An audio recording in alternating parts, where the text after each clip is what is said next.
ಮಾಡಬೇಕು ಅನ್ನೋದು ನಮ್ಮ ಆಸೆ.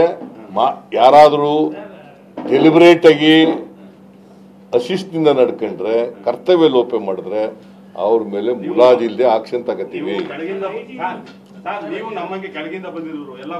ನಾನು ಕೆಳಗಡೆಯಿಂದ ಬಂದಿರೋನೆ. ಎಮ್ಮೆ ಮೇಯಿಸ್ಕೊಂಡು, ಕುರಿ ಮೇಯಿಸ್ಕೊಂಡು, ಹೋಟ್ಲಲ್ಲಿ ಸಾಂಬಾರ್ ತಗೊಂಡು ಊಟ ಮಾಡಿ ಅನ್ನ ಬೇಯಿಸ್ಕೊಂಡು ಎಲ್ಲ ಬಂದಿರೋದು.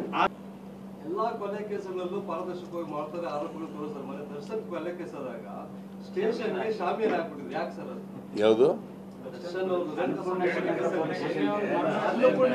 ಪೊಲೀಸ್ ಸ್ಟೇಷನ್ ಸುತ್ತ ಕಾಂಪೌಂಡ್ಗೆ ಸೈಡ್ ವಾಲ್ ಇಲ್ಲ 144 ಸೆಕ್ಷನ್ ಹಾಕಲ್ಲ. ಏನಾದರೂ ಕೂಡ ಗಲಾಟೆ ಆಗ್ಬೋದು ಅಥವಾ ಪ್ರತಿಭಟನೆ ಆಗ್ಬೋದು, ಇನ್ನೇನೋ ಆಗ್ಬೋದು ಅಂತ ಇದ್ರೆ, ಸುದ್ದಿ ಇದ್ರೆ ಮಾತ್ರ, ಇನ್ಫಾರ್ಮೇಶನ್ ಇದ್ರೆ ಮಾತ್ರ ಮಾಡ್ತಾರೆ, ಅದರ್ವೈಸ್ ಮಾಡಲ್ಲ. ಯಾರು ಕೂಡ ಕಾನೂನನ್ನ ಕೈಗೆ ತಗೋಬಾರದು. ನಾವು ಏನ್ ಬರೀತೀವಿ ಗೊತ್ತಾ? I am a law abiding citizen. Bale application ಅಲ್ಲಿ ಬರೆಯೋದು ಮಾಡಬೇಕು ಅನ್ನೋದು ನಮ್ಮ ಆಸೆ. ಯಾರಾದರೂ ಡೆಲಿಬರೇಟ್ ಆಗಿ ಅಶಿಸ್ತಿನಿಂದ ನಡ್ಕೊಂಡ್ರೆ, ಕರ್ತವ್ಯ ಲೋಪ ಮಾಡಿದ್ರೆ ಅವ್ರ ಮೇಲೆ ಮುಲಾಜಿಲ್ಲದೆ ಆಕ್ಷನ್ ತಗೋತೀವಿ. ನಾನು ಕೆಳಗಡೆಯಿಂದ ಬಂದಿರೋನೆ. ಎಮ್ಮೆ ಮೇಯಿಸ್ಕೊಂಡು, ಕುರಿ ಮೇಯಿಸ್ಕೊಂಡು, ಹೋಟ್ಲಲ್ಲಿ ಸಾಂಬಾರ್